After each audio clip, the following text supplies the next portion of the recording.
Hello बच्चों, zig knowledge में एक बार फिर से आपका स्वागत है। आज मैं आपके लिए लेकर के आया हूँ double displacement reaction. Double displacement reaction, इसके नाम से पता चल रहा है कि इस रिएक्शन में क्या होने वाला है। देखिए, डबल डिस्प्लेसमेंट रिएक्शन लिखा हुआ है डबल, तो इसमें डबल काम होंगे। डबल काम किन के ऊपर होगा? आयंस के ऊपर होगा। आयंस क्या होते हैं वो भी रिएक्शन में हम जानते हैं। डिस्प्लेसमेंट, तो जो आयंस है उनका क्या होगा? डिस्प्लेसमेंट होगा, मतलब स्थान चेंज होगा। और रिएक्शन तो है ही है। इस रिएक्शन में हुआ क्या क्या है देखिए। सबसे पहले हमें डेफिनेशन लिखना है। सबसे पहले हमें क्या लिखना है? डेफिनेशन। डेफिनेशन लिखे कैसे? बहुत ही सिंपल तरीका है, और मैं स्टूडेंट्स को बार बार कहता हूँ, बस वर्ड को देखिए और लिखिए। लिखा है यहाँ पर रिएक्शन, तो रिएक्शन को लिख दीजिए अ रिएक्शन। रिएक्शन को लिख दीजिए अ रिएक्शन। अब रिएक्शन है, उसके अंदर जाना है हमारे को, लिखेंगे इन विच। क्या लिखेंगे? इन विच। इन विच लिख दिए। अब उसके बाद क्या करेंगे? इसमें किसके ऊपर काम होने वाला है? आयंस के ऊपर काम होने वाला है, तो लिख देंगे आयंस। अब आयंस का क्या होगा? आयंस का क्या होगा? Ions are exchanged. आयंस क्या होंगे? एक्सचेंज होंगे। आयन क्या होंगे? एक्सचेंज हो जाएंगे, मतलब चेंज हो जाएंगे, मतलब स्थान चेंज कर लेंगे, इसलिए तो लिखा है डिस्प्लेसमेंट। उसके एक्सचेंज हो गए बिटवीन। अब बिटवीन किन के अंदर होगा? कि इधर होगा कि इधर होगा? मतलब इधर कौन है? रिएक्टेंट्स, इधर कौन है? प्रोडक्ट। किधर होगा? बिटवीन द रिएक्टेंट्स, तो इनको क्या बोलते हैं हम? Reactants. Between the reactants. Reactants के अंदर क्या होगा? आयंस का एक्सचेंज होगा। और रिएक्टेंट्स क्या होते हैं? प्रीवियस वीडियो में मैंने बता दिया है, आप वहाँ जा कर के देख लें। उसके बाद जो आयंस है, ions are exchange between the reactants. तो आयंस क्या होते हैं? एक्सचेंज होते हैं। कैसे होते हैं अभी मैं एग्जांपल में उसको क्लियर करूँगा। Is called double displacement reaction.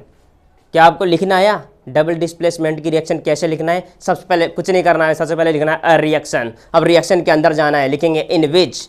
अब इन विच अंदर चले गए। अंदर जाने के बाद क्या मिले? इस रिएक्शन में किसके ऊपर काम होने वाला है? आयंस के ऊपर, लिखेंगे आयंस। अब आयंस का क्या होगा? Are exchanged. वो एक्सचेंज हो जाएंगे, मतलब डिस्प्लेसमेंट हो जाएंगे। फिर क्या होगा? आयंस एक्सचेंज हो गए। किन के अंदर होगा? Between the reactants. रिएक्टेंट्स होगा बिटवीन द रिएक्टेंट्स। इसी को तो बोलते हैं is called double displacement reaction. Very simple reaction is, definition is very simple.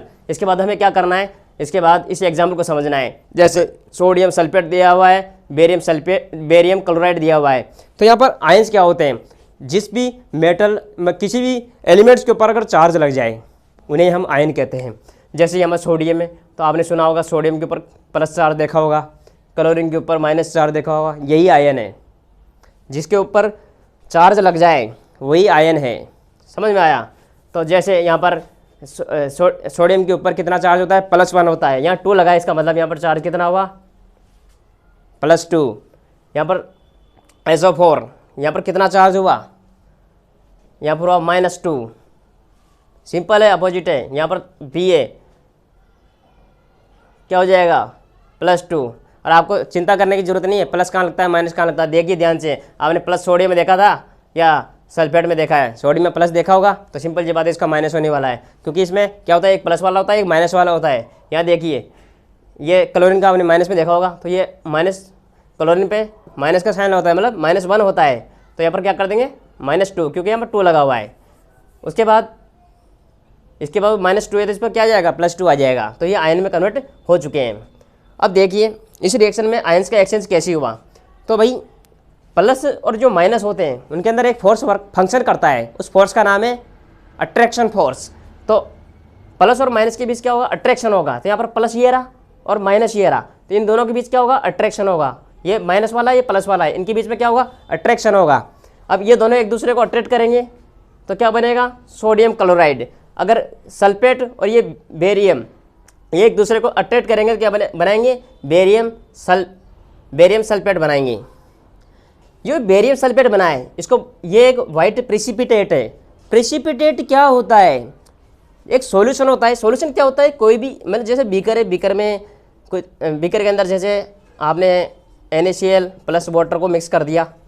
Mix करने के बाद क्या हुआ? वो घुल गए, उनको आपने मिला दिया अच्छे से। उसी को बोलते हैं हम सॉल्यूशन।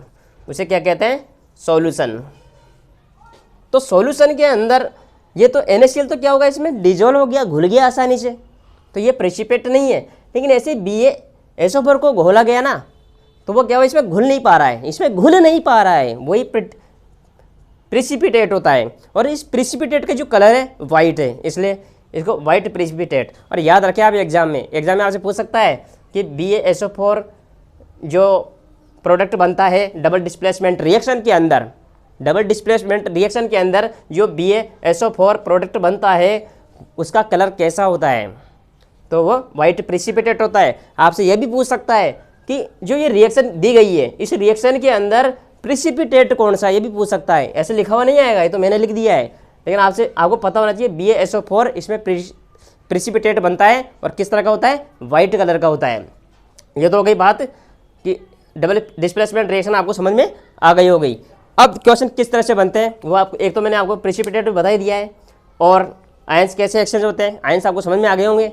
और डबल डिस्प्लेसमेंट रिएक्शन के अंदर जैसे आपसे डायरेक्टली पूछ सकता है right the definition of double displacement reaction, सबसे पहले डेफिनेशन पूछा, उसके बाद विद एग्जाम्पल्स, तो एग्जाम्पल भी आप ये वाला लिख दें।